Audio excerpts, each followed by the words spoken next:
नमस्कार। 22 जिले 22 खबर में स्वागत है आप सभी का। आपके साथ मैं हूं सोनल दहिया। खबरों की शुरुआत करेंगे। केंद्रीय कृषि कानूनों पर बवाल अभी तक जारी है। बैठकों और सियासी बार पलटवार का दौर भी चल रहा है, लेकिन इसके बीच समाधान अभी तक होता नजर नहीं आ रहा है। किसानों ने सरकार का प्रस्ताव भी ठुकरा दिया है और अब आंदोलन और बड़ा करने की तैयारी की जा रही है। किसान नेताओं ने कहा है कि कानून रद्द होने तक हम आंदोलन को तेज करेंगे। बीजेपी के नेताओं का किसान घेराव करेंगे। 14 दिसंबर को देश भर में धरना प्रदर्शन होगा। मंगलवार को दिल्ली में केंद्रीय गृह मंत्री अमित शाह से किसान संगठनों की मुलाकात के बाद किसान संगठनों की मांग पर केंद्रीय कृषि मंत्रालय द्वारा बुधवार को सिंघू बॉर्डर पर किसान संगठनों को सरकार द्वारा भेजा गया प्रस्ताव दिया गया, जिस पर किसान संगठनों ने विस्तृत चर्चा के बाद जहां उस प्रस्ताव को खारिज कर दिया, तो वहीं 12 तारीख को देश में सभी राज्यों के टोल प्लाजा को फ्री करने का आह्वान किया गया। इसके साथ साथ दिल्ली जयपुर हाईवे पर भी अब जाम लगाने की जहां रणनीति बनाई गई, तो वहीं 14 तारीख को प्रदेश के तमाम राज्यों में सभी जिलों के भाजपा कार्यालयों के घेराव की रणनीति बनाई गई है। साथ ही साथ किसान संगठनों द्वारा ये स्पष्ट किया गया है कि अब जब तक सरकार हाँ या ना में कानून रद्द करने का निर्णय नहीं लेती, तब तक किसान किसी भी तरीके की वार्ता में हिस्सा नहीं लेंगे। सिंघू बॉर्डर से कैमरामैन जगदीश के साथ दीपक शर्मा, इंडिया न्यूज। और वहीं सिंधु बॉर्डर और टिकरी बॉर्डर की तरह पलवल में भी किसानों का धरना जारी है। मध्य प्रदेश और राजस्थान से आए हुए किसानों ने नेशनल हाईवे पर जाम लगाया हुआ है। किसानों के धरने का आज 7वां दिन है और इस धरने की वजह से पलवल के लोगों को परेशानी का सामना करना पड़ रहा है। पलवल के लगभग सभी रूट पर धरने का असर पड़ा है। इसके अलावा केजीपी और केएमपी पर भी जाम का असर दिख रहा है। लेकर जो किसान धरने पर बैठे हुए थे, उसको लेकर आज केंद्रीय सरकार के साथ उनकी वार्ता होनी थी, जो कि रद्द कर दी गई है। उसको लेकर हमारे साथ मौजूद हैं बुंदेलखंड से किसानों को लीड कर रहे हैं कक्का जी। उनसे जान लेते हैं कि किस तरह की रणनीति उन्होंने तैयार की थी और आगे की क्या रणनीति रहेगी उनकी। कक्का जी, जो आपकी रणनीति है क्या रहने वाली है और किस तरह आप आंदोलन और उभर करेंगे? देखिए, हमारे यहाँ कोई नेता तो होता नहीं, हर किसान हमारा नेता है। ये भाव से हम लोग काम करते हैं। आगामी रणनीति ये है कि कल हमारी चर्चा 2.25 घंटे अमित शाह जी से हुई। नरेंद्र तोमर साहब थे, पीयूष गोयल साहब थे, अधिकारी सभी थे जितने आवश्यक होते हैं हर मीटिंग में। अगर सरकार 3 कानूनों का निरस्त नहीं करती है और एमएसपी पर गारंटी का कानून नहीं बनाती है, तो आंदोलन हमारा जारी रहेगा और आंदोलन को और तेज किया जाएगा। एक के बाद एक दिल्ली पर आने वाले सभी मार्गों को इसी प्रकार से जाम किया जाएगा। जो किसान लगातार धरने पर बैठे हैं, हाईवे जाम किए हुए हैं, लोगों को काफ़ी असुविधा हो रही है, क्या करेंगे? बताओ। जो हाईवे पे बैठे लोगों को परेशानी होगी तो मोदी की वजह से हो रही है। हमारी मांगे पूरी कर दो, हमें खुशी थोड़ी है यहाँ बैठे रहेंगे, हम तो वापस चले जाएंगे। हमारे कक्का जी मीटिंग में आते हैं, हमारी मांगे पूरी करें तो किसान वापस हो जाएगा, लेकिन जब तक हमारी मांगे पूरी नहीं होगी हाईवे पे बैठे रहेंगे। जैसा कि आपने देखा कि कुछ बुंदेलखंड से आए हुए कक्का जी हैं, उनका साफ कहना है कि अगर प्रधानमंत्री मोदी इस कानून को वापस नहीं लेंगे तो वो इसी तरह से लगातार विरोध करते रहेंगे, क्योंकि उन्होंने खुद 6 महीने का जो फसल का ब्यौरा था, जो फसलें सरकार ने खरीदी है, उनमें ना तो उनको पूरा दाम मिला है और किसान उसमें कहीं ना कहीं अपने आप को ठगा हुआ महसूस कर रहा है। कैमरामैन करतार के साथ नितिन शर्मा, इंडिया न्यूज़। और वहीं किसान आंदोलन पर इनेलो विधायक अभय चौटाला ने बड़ा बयान दिया। उन्होंने कहा कि कांग्रेस किसानों पर सिर्फ राजनीति कर रही है। साथ ही उन्होंने किसानों को समर्थन पर बोलते हुए कहा कि किसान कहें तो टिकरी बॉर्डर पर ही वो इस्तीफा दे देंगे। अगर किसान मेरे से इस्तीफा मांगेंगे, वहाँ पे जो संचालन कर रहे हैं उसका, तो उसी वक्त लिख करके इस्तीफा दे दूंगा। और इस्तीफा केवल उनको लिख करके नहीं सौंपूंगा, बल्कि साथ के साथ इस्तीफा स्पीकर के पास भी भेज दूंगा।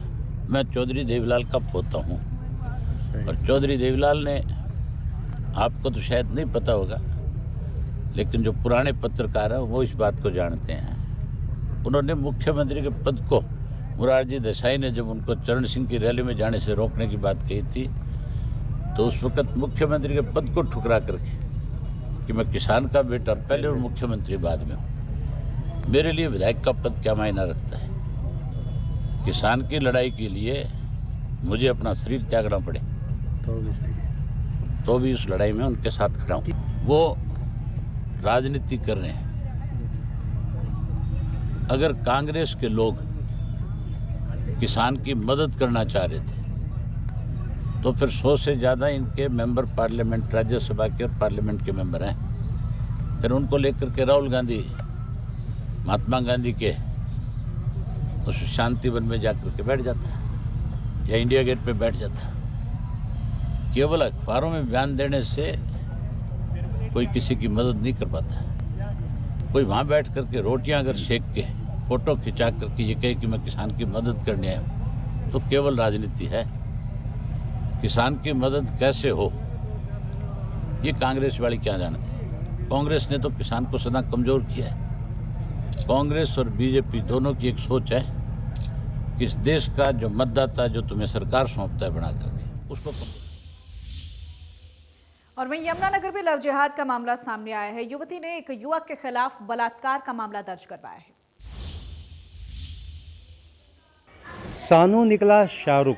यमुनानगर की एक महिला अपनी बहन के साथ पौंटा साहब किसी कार्य से गई। वहाँ उसकी एक युवक से जान पहचान होगी जिसने अपना नाम सानू बताया। उसके बाद ये युवक यमुनानगर आया और मोटरसाइकिल पर लड़की को बैठा कर ले गया और कहने लगा कि मैं तुमसे शादी करूँगा। लगभग 2 माह तक ये महिला उसके साथ पौंटा साहब में रही और जो वो लड़का था अचानक एक दिन उसका जो आधार कार्ड है वो महिला के हाथ लगा। जब उसने देखा तो उसमें उसका नाम शाहरुख लिखा। उसने बोला कि आपने कहा तो मैं तो शाहरुख नाम सानू और इसमें शाहरुख आधार कार्ड पर।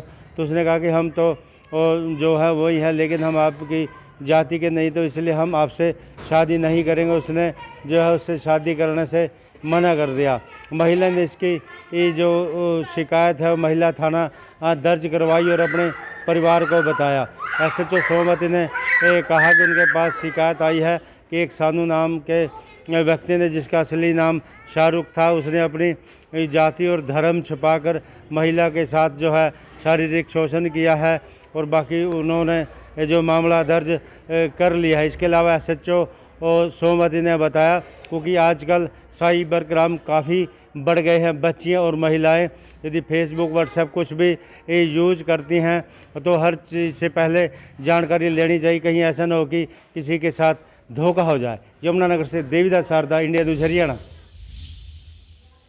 और वहीं चरखी दादरी में चोरी की वारदातों को अंजाम देने वाले शातिर चोरों पर शिकंजा कसा गया है। हर साल सर्दियों की शुरुआत के साथ ही चोरी की वारदातों का बढ़ना लाजमी सी बात है, आम सी बात है और इस बार भी ऐसा ही हो रहा है।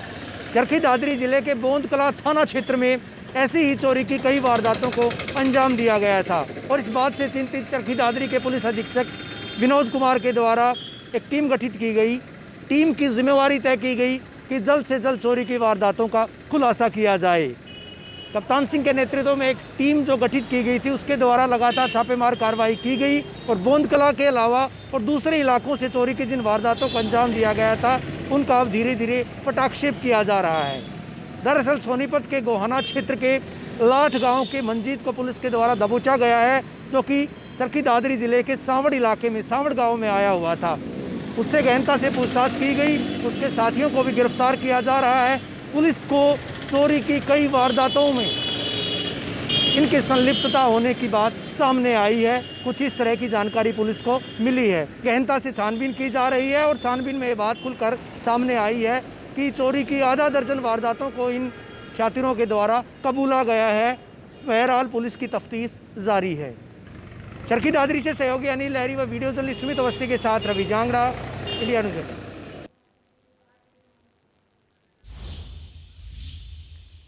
और वहीं कैथल में युवक को दूसरे के तालाब से मछली पकड़ने की कीमत अपनी जान देकर चुकानी पड़ी है और अब मामला इतना गर्मा गया है कि परिजनों ने न्याय मांगने के लिए पेहोवा चौक पर जाम लगा दिया। क्या है ये पूरा मामला, इस रिपोर्ट के जरिए समझिए। सड़क पर जाम लगाकर बैठे ये लोग न्याय की मांग कर रहे हैं और अन्याय करने वालों को सजा देने की गुहार लगा रहे हैं। और अन्याय करने वाला है एक ठेकेदार जिसने एक छोटे से गुनाह के लिए एक नौजवान की जान ले ली। दरअसल कैथल की शिव कॉलोनी में कुछ रोज पहले 3 युवकों की एक ठेकेदार ने पिटाई कर दी थी, जिसमें एक युवक की 2 दिन बाद अस्पताल में मौत हो गई और एक युवक अभी भी लापता है। 2 लड़के शिव कॉलोनी के थे, अनिल और बंटी, एक इसमा जखोली अड्डा से था। ये तीनों कहीं रात को ठेकेदारों के साथ जिसके तहत बुलाए, कैसे गए, जोड़ पे गए थे कुतेपुर गांव में जोड़ ले रखा ठेकेदार ने। ठेकेदार का नाम है संजय स्नोप अमृतलाल शेरू खेड़ी। वहाँ गए, ये 2-2:30 बजे इन पे हमला किया 10-12 बंदों ने, ठेकेदारों ने हाँ, जिसमें से एक बंदा वहाँ से भाग के जान बचा गया और 2 बंदे ये पानी में कूद गए थे, अनिल और बंटी। ना मेरा आदमी चाहिए जी, जोड़ में पड़ा जी, ठेकेदार ने मारा क्या जी, मैंने मेरा आदमी चाहिए जी। हाँ, जब फैसला करूंगे जब मेरा आदमी होना हुआ चाहिए जी। तीनों युवक गांव कुत्तेपुर में एक तालाब से मछलियां पकड़ने गए थे, लेकिन वो तालाब एक ठेकेदार ने ठेके पर लिया हुआ था और इसमें मछलियां पाली गई थी। मौके पर तीनों युवकों को ठेकेदार ने चोरी करते हुए पकड़ लिया, जिसमें ठेकेदार के आदमियों ने उन युवकों को जमकर पीटा। सदर में कोई कल एफआईआर लॉन्च हुई है 302 की, उसमें कोई लड़का है शिव कॉलोनी का और वो कुत्तेपुर गया था। वहाँ पे कोई मैटर हुआ है, कह रहे लड़ाई झगड़ा हुआ या कुछ भी हुआ है वहाँ पर गांव में, तो उसके रिगार्डिंग कल एफआईआर हुई, उसके लिए यहाँ पे जाम लगाया इन्होंने। मामला दर्ज हो गया? हाँ, मामला दर्ज हो चुका है। तो गिरफ्तारी भी हुई है? नहीं, अभी गिरफ्तारी नहीं हुई। जैसा कोई युवक वहाँ जाने बताए गए थे रात को मच्छी के संबंध में, मच्छी चोरी करने के लिए, उस संबंध में कंप्लेंट पुलिस स्टेशन में आई थी। तो उसके बाद में इनका आपस में सुलह हो गई, ज़्यादा मारपीट, कोई बाहर की चोट नजर नहीं आई, ना कोई मेडिकल हुआ था। ठेकेदार और साथियों के खिलाफ कार्रवाई को लेकर परिजनों ने पिहोवा चौक पर जाम लगाया। मौके पर भारी पुलिस बल तैनात रहे। मौके पर डीएसपी और एसडीएम भी पहुंचे। परिजनों की मांग है कि आरोपियों की जल्द गिरफ्तारी हो और लापता युवक की पुलिस जल्द तलाश करे। कैथल की शिव कॉलोनी में एक ठेकेदार द्वारा एक युवक की मारपीट के बाद जिस तरह से कल हॉस्पिटल में उसकी मौत हो गई है और एक युवक अभी लापता है, उसको लेकर आज वाल्मीकि समाज के लोगों ने पिहोवा चौक को जाम कर दिया है। इस तरह से लोगों ने जाम किया। हालांकि जिला पुलिस प्रशासन यहां पर पहुंचा है, एसडीएम संजय कुमार, डीएसपी दिलीप सिंह यहां पर पहुंचे हैं और मौके पर जिस तरह से जो आप दिखाई दे रहा है, पिहोवा चौक को लोग जाम करके बैठे हैं और लगातार लोगों की यही मांग है कि आरोपियों को जल्द गिरफ्तार किया जाए और जो युवक लापता है उसकी भी जाँच की जाए। फिलहाल शव को पोस्टमार्टम के लिए भेज दिया गया है। पुलिस का कहना है कि मामले में आरोपियों के खिलाफ जल्द कार्रवाई होगी और पीड़ित पक्ष को न्याय मिलेगा। कैथल से जोगिंदर कुंडू, इंडिया न्यूज, हरियाणा। और वहीं करनाल की नई सब्जी मंडी में फायरिंग की घटना से हड़कंप मच गया है। दरअसल एक व्यापारी जो दिल्ली से करनाल पेमेंट लेने के लिए आया हुआ था, जब वो पेमेंट इकट्ठी कर रहा था तब अचानक बाइक सवार 2 बदमाशों ने उससे बैग छीनने की कोशिश की, लेकिन बदमाश व्यापारी के हाथ से बैग छीन नहीं पाए, जिसके बाद बाइक सवार युवकों ने हवाई फायर करके डराने की कोशिश की। गोली चलते ही मंडी में हड़कंप मच गया।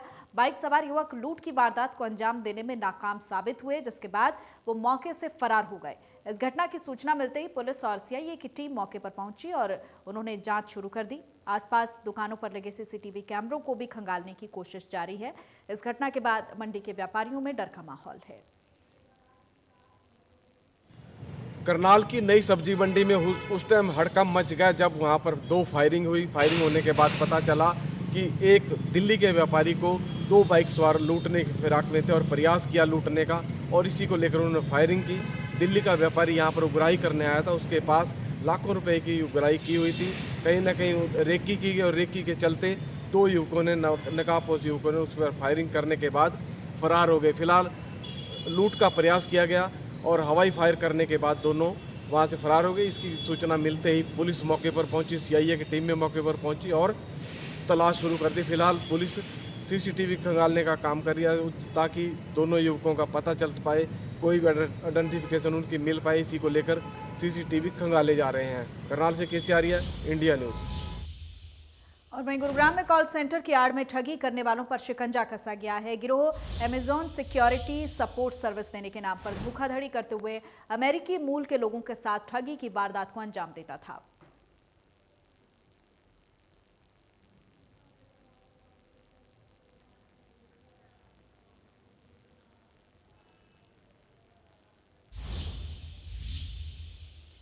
और वहीं परिवहन विभाग में भ्रष्टाचार को खत्म करने के लिए ऑपरेशन शुद्धिकरण लगातार जारी रहेगा। इंडिया न्यूज हरियाणा से खास बातचीत करते हुए परिवहन मंत्री मूलचंद शर्मा ने कहा है कि किसी भी सूरत में विभाग में भ्रष्टाचार बर्दाश्त नहीं किया जाएगा। मूलचंद शर्मा ने कहा कि चेकिंग अभियान के लिए वो सड़कों पर रहेंगे। उन्होंने अधिकारियों को भी चेतावनी देते हुए कहा कि अगर दोबारा शुद्धिकरण की जरूरत पड़ी तो एक बार फिर अधिकारियों का शुद्धिकरण करेंगे।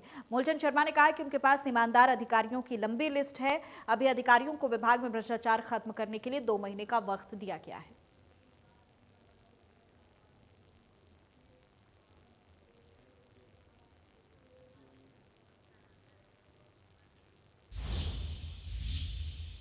और वहीं भिवानी में आईएमए और नीमा यानी नेशनल इंटीग्रेटेड मेडिकल एसोसिएशन आमने सामने हो गए।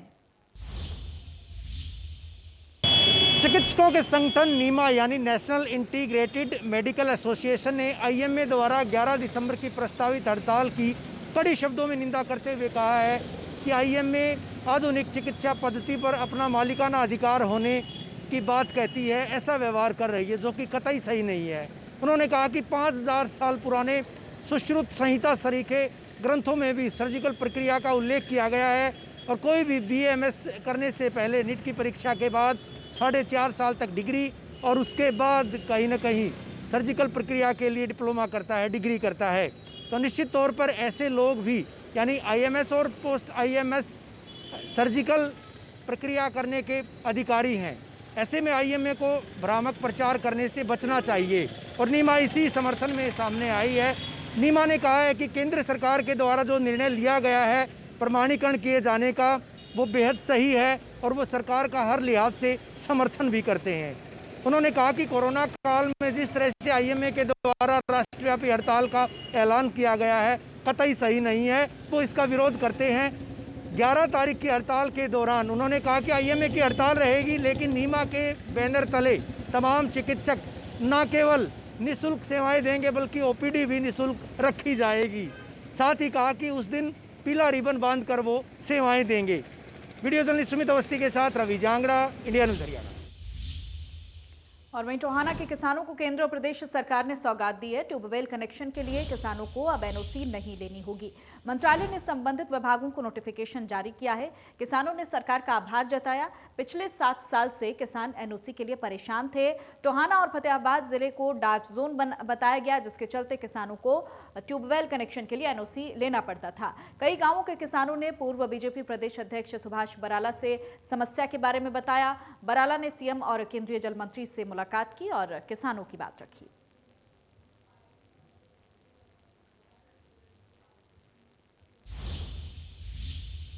और वहीं रेवाड़ी में लंबे समय से बंद पड़े स्कूल खोलने को लेकर निजी स्कूल एसोसिएशन सड़कों पर उतरी है। निजी स्कूल एसोसिएशन ने प्रदर्शन कर एसडीएम को ज्ञापन सौंपा है। एसोसिएशन की मांग है कि 10 दिसंबर के बाद स्कूल बंद रखने का कोई फैसला न लिया जाए और तुरंत प्रभाव से सभी निजी स्कूलों को खोलने की अनुमति दी जाए।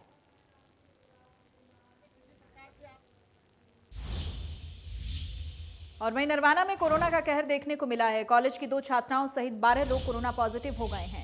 छात्राओं के अलावा मॉडल टाउन की 24 वर्षीय युवती और कृष्णा गली का 20 वर्षीय युवक संक्रमित मिला है, जिसके बाद स्वास्थ्य महकमे में हड़कंप मच गया।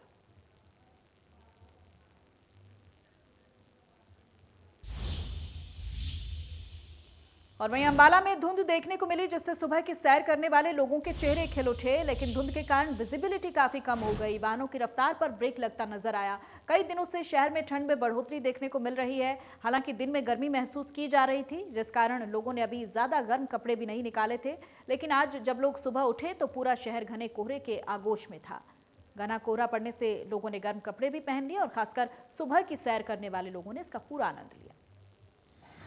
सुबह सुबह मैं सैर करने आता हूँ रोज़ यहाँ, और आज मैंने मौसम की पहली धुंध देखी है जो कि बहुत ही अच्छी है और मौसम बहुत खुशनुमा बना हुआ है और सब लोग को इस मौसम का लुत्फ उठाना चाहिए। और सर्दी बढ़ने के साथ ही बिना घर कंबल के किसी गरीब की जान ठंड से ना जाए, इसके लिए जिला प्रशासन ने 4 शहरों में रैन बसेरे का इंतजाम किया है। जिला अतिरिक्त उपायुक्त मुनीश नागपाल ने पत्रकारों से खास बातचीत में कहा है कि फिरोजपुर, झिरका, पुन्हाना, नूहू और तावड़ू नगर पालिका क्षेत्र के अंतर्गत 4 रैन बसेरे शुरू कर दिए गए हैं। उन्होंने कहा कि रैन बसेरों में गरीबों के रुकने के लिए रजाई, कंबल, पीने के लिए पानी, शौचालय का बेहतर इंतजाम किया गया है। रैन बसेरों में रुकने वाले मुसाफिरों को किसी भी तरह की समस्या न आए। जिला नूहू में 4 स्थानों पर ये रैन बसेरा इनकी व्यवस्था की गई है, जिसमें फिरोजपुर, झिरका, नूहू में, तावड़ू में और पुन्हाना में नगर पालिका क्षेत्र में इनकी काफ़ी अच्छी व्यवस्था की गई है। जिन्होंने ठहरने की व्यवस्था है, उनके लिए बिस्तर की व्यवस्था है, उनके पानी की, शौचालय की व्यवस्था की गई है और रेड क्रॉस को भी इसके साथ ही इन्वॉल्व किया जा रहा है। साथ में मिलकर ही इनकी व्यवस्था करेंगे जिससे किसी प्रकार की। और इसी के साथ बुलेटिन में इतना ही। नमस्कार।